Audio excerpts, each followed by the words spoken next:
একসময় বর্ষা এলেই ভোলার বিস্তীর্ণ চরাঞ্চলের নিচু জমি তলিয়ে যেত পানিতে। জলাবদ্ধতায় বছরের অনেকটা সময় পড়ে থাকতো অনাবাদি, কিন্তু সেই জলাবদ্ধ জমি এখন হয়ে উঠেছে কৃষকের স্বপ্নের মাঠ।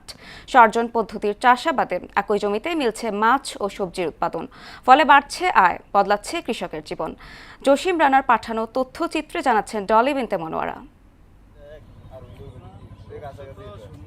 সবুজে মোড়া বিস্তীর্ণ এই মাঠ বর্ষা মৌসুমের পর বেশিরভাগ সময় থাকতো পানির নিচে। জমিতে চাষাবাদ ছিল প্রায় অসম্ভব, পড়ে থাকতো অনাবাদি। তবে কৃষি বিভাগের সহায়তায় সর্জন পদ্ধতি চালুর পর বদলে যেতে শুরু করে এ চিত্র।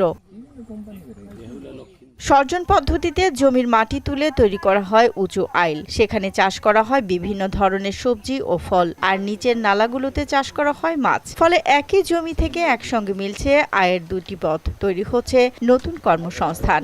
আমাদের এই জায়গার ভিতরে একটি আইলে আমরা 5 পদের তরকারি যে সবজি চাষ করি, 5টা পদে আমাদের আসে। আমরা এই সর্জন পদ্ধতিতে কেলের উপরে চাষ করে খুব ভালো লাভবান আছি। বছরে খরচপাতি 5-7 লাখ টাকা লাভ হয়। তবে উৎপাদন বাড়লেও যোগাযোগ ব্যবস্থার দুর্বলতায় ন্যায্য মূল্য থেকে বঞ্চিত হচ্ছেন কৃষকরা।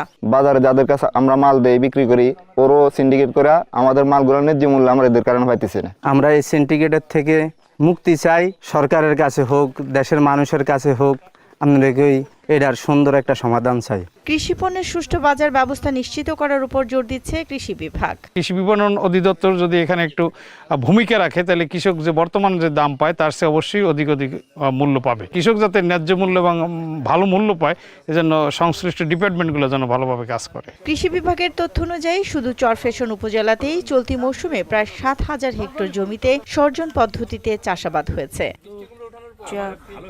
ডলি বিনতে মনোয়ারা, মোহনা সংবাদ।